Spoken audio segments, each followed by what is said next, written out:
Ayan mga kaibon. Buti na lang ako busog. Kasi gutom palalo. Nag-request ako ng pangatlong video dahil may mga pinaliwanag pa siya rito eh. Eh sabi niya, naku puyat. Sabi niya, eh yan, puyat pa nung nagpapaliwanag yan puyat pa. Ay ngayon, teka, may nabanggit ka dito sa parisan mo na perso. Eh dito muna kanina. Perso. 2 perso yan. Ito yan, lahat. Ito mga perso to. Lahat yan, perso. Oh. Type. Tapos, wild type na perso, ano naman ng ano? Ang pang-purpose niyan, dahil nasa fostering ang ano natin, lahat ng fishery mo na paanak, o itlog, pwede mo ilagay dyan, hindi ka mamamali. Aba, bakit di ka mamamali? Dahil nga naman perso na yun. Kasi personata to eh. Siyempre, lahat ng fisher lang dapat ang ilalabas. Yan, oo. Aba, meron siyang sistema.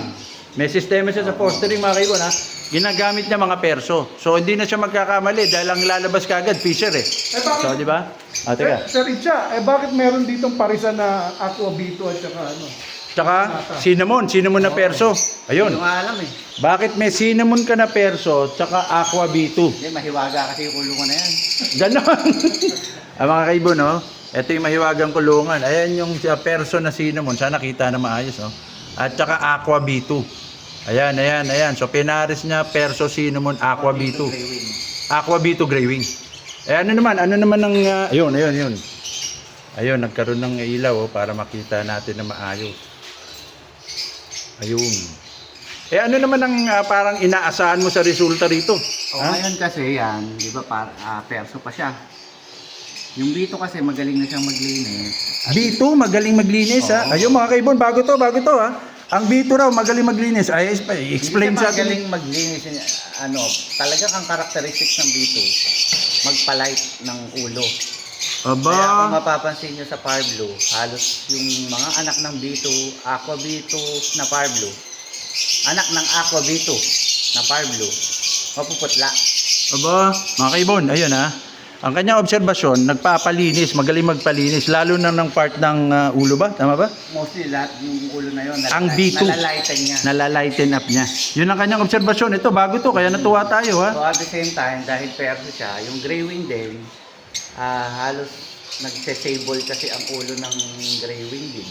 Okay. Kaya halos nalilinis din niya yung So ano ini-expect? Naglabas na ng fisher yan. Okay. Perso siya, tapos aqua B2 lang, naglabas na ng fisher agad. So, kung gusto mo ng medyo mabilis ang hindi ko alam kung swerte lang din. Pero at least, mataas yung percentage mo na malinis. Lilinis. Mga kaibon, nakalimutan ko magbigay ng intro. Kasi ito, fisher ang parisan niya, tsaka perso. Ito, ulit O, di ba? Usually, ang first generation niya, second generation, hindi malinis. Nagkakaroon naman siya ang mga anak. Tama, di ba? O, yun, malinaw, O, ayan. Kasi ang tutusin, transmutation to.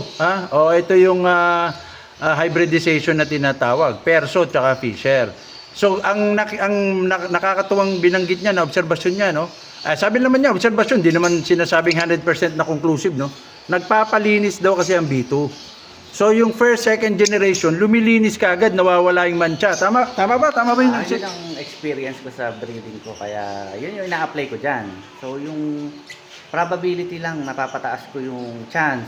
Chance lang hindi perfect na na lumabas yung mas malinis na papuntang fisher. Ayun, bago yan. Sabi ko na habang tumatagal kami dito, marami ba tayong makukuhang obserbasyon at mga tips, Ay, baka meron ka pa. Yung mga personata na yan, yung wild type. Bukod sa kung mga naging hobbyist ako, first love ko kasi talaga wild type. Wild type na perso. Oo. So, parang every time na pupunta ako sa ibunan, na-enjoy ko lagi kasi nakikita ko yung paborito kong ibon. Mga kaibon, ito marami nagsasabi nito. Nakakatuwa naman talaga ang wild type perso. Ako, honestly, itapat mo yung, akin lang to, personal. Di ba, meron mga lumalabas na iba't ibang mutation ng perso, alam niyo naman. Pag tinapat yan, mas gusto ko pa rin yung kulay ng wild type perso. Ayun personal lang na opinion. Maraming variety yung personal lang na opinion.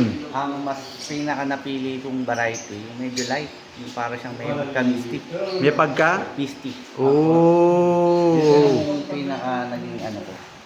Ito yung mga perso niya. Kulay. Yan, yung ganyang kulay ng perso. Yan. Ganda nga, tsaka ang ganda ng pagkaitim niya. Ha? Oh, katuwa, katuwa ha.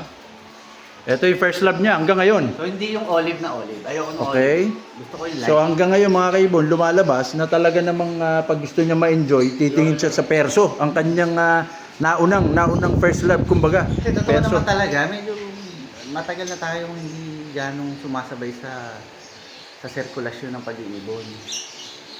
Kasi wala na rin akong pansabay. Wala na akong Ganon? Humble, humble. Wala. Ay, baka meron ka pang gusto may feature na maaring makatulong, mga tips and insights. Ano pa ba? Ano pa ba meron? Ngayon, mananawagan na lang ako. Ayun, yun. Sana may magbigay sa akin ng samay. Ba, matinding panawagan. Eh, dito muna natin tatapusin, ha? Ha? Eh, teka. Kala ko nga, para bigay Namilay daw, oh. Ay, mga kaibon, ayun, ha? Oh, nakakatuwa. Bawat ikot-ikot may mapag-uusapan, may bagong tips, insights, and observation. Pero kinaklaro naman ni Itcha, no? Hindi niya sinasabing sigurado at conclusive yung mga sinasabi niya. Kaya mag-comments po kayo, baka may kapareho kayong obserbasyon, mga kaibon, ha? Para pare-pareho tayo matuto. Yun naman! Ayan, no? Okay. Ano?